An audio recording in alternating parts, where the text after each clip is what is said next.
So Jackson, one of my favorite lyrics of yours from Lives in the Balance is, I want to know who the men in the shadows are. Those people who take advantage of us, who put profits of their own ahead of people's safety and protection. Well, let me tell you what. The organization that's honoring you tonight digs in and finds out who those men are in the shadows, holds them to account, and this organization is so pleased to be thanking you tonight for all you do with the Philip Burton Public Service Award. Come on up.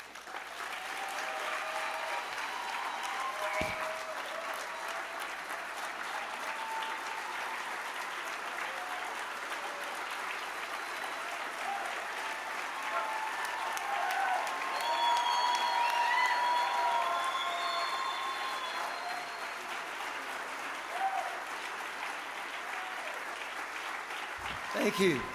Thank you.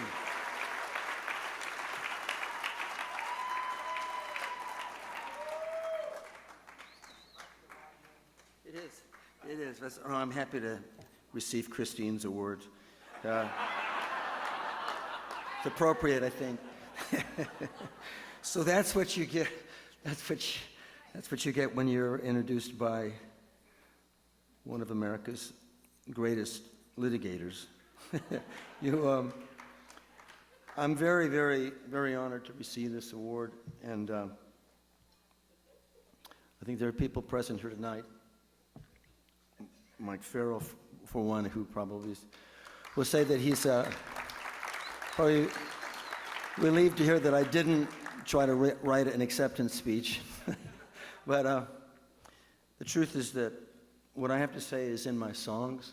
And sometimes it takes me a long time to write one of those songs, a week or a month or a year, or many years. But I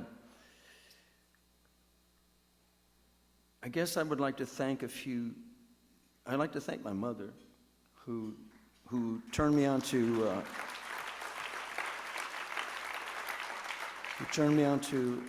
radio station KPFK when I was a teenager. And she also turned me on to this great band. She said, have you heard of the Mothers?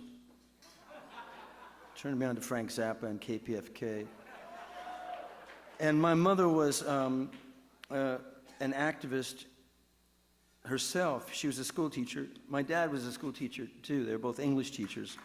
And yeah, and my dad was a musician as well, but my mother was a kind of a firebrand, and she loved Linus Pauling, and they both had a political consciousness, but my father played jazz and my mother demonstrated. She demonstrated against LBJ in front of the Century City Hotel when the LA police rioted. She demonstrated at the Lawrence Livermore Labs. She was always talking about what was going on, and she always welcomed my friends.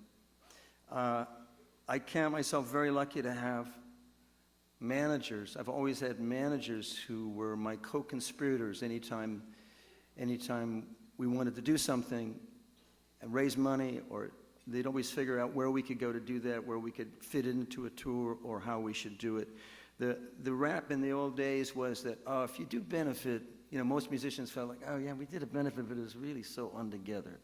It wasn't professional. So my managers, as well as a gentleman named Tom Campbell, you saw him in the video clip there. He was the guy with the gray hair and with this sort of one crazy braid. Tom Campbell is, in fact, in that video, he's talking about himself when he says, I think the number is reaching something like 1,000 benefits now. And through the miracle of creative editing, somehow it came out sounding like he was talking about me. I didn't realize that. I knew he was talking about him, but so I don't know, because I don't count. I don't count the benefits that we do.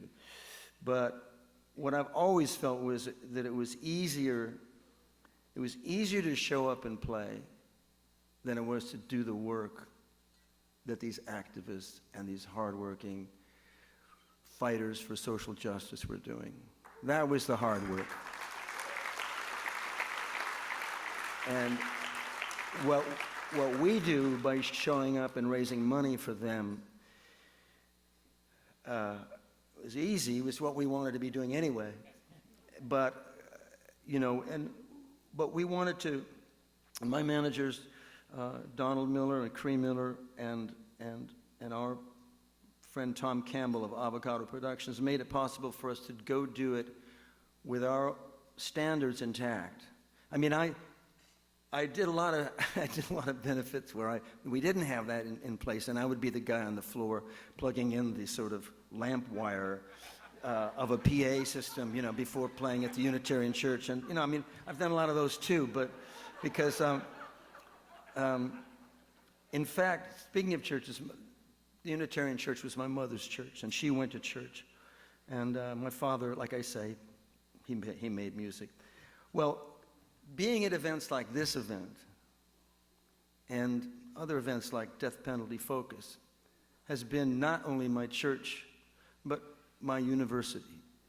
And being involved in the activism and I don't know if I've ever been in a room with this many lawyers before, but I got in trouble for writing the song Lawyers in Love at one time not because of the song, but because in an interview I sort of casually, they said, well, why lawyers in love? Like, why not doctors in love? And I said, well, I think lawyers are they're just more universally despised.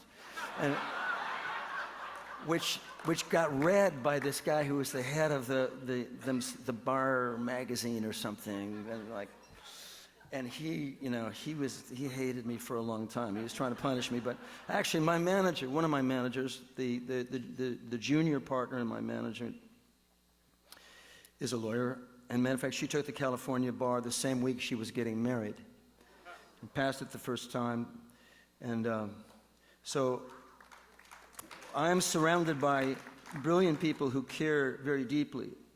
Now, speaking about caring, I have to read you there's this Randy Newman song. Does anybody know the Randy Newman song, A Piece of the Pie? It was on his album, the album before the one that's about to come out. And in this song, he says, I get the shout out from Randy Newman in a song, but here's what he says. And he's talking about healthcare, right? He says, if you lived in Norway, you'd be fine right now. Get sick there, you make the doctor wait. If you lived in Belgium, you can mediate, and then there's this sort of French and Flemish screaming going on. He says, hey, knock it off. And the French fries are great. Jesus Christ, it stinks here high and low. The rich are getting richer, I should know. While we're going up, you're going down. And no one gives a shit but Jackson Browne. Well,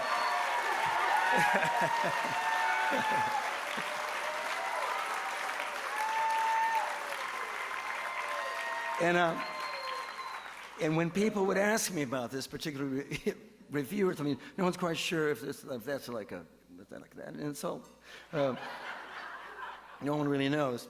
I say I take it as a great compliment, but also, of course, it's not true, and nowhere has it been easier to say that it's not true than this room. Obviously, you all give a gigantic shit, and I am so honored to be honored by this group. I want to quote Tom Morello, who. I played with the Prophets of Rage last January 20th at the anti-inaugural ball here in Los Angeles. And Comandante Morello had a few things to say, and really the last thing he said in his list of 5 points that he sort of barked at this audience was, show up for each other. It's not good enough to have your own thing, one thing that you're passionate about, but you have to recognize that passion in others too and show up for them and show up for all the things that need to be fixed in this country. So, I thank you. I thank you. I'm going to get to play for you later, and it'll be a lot easier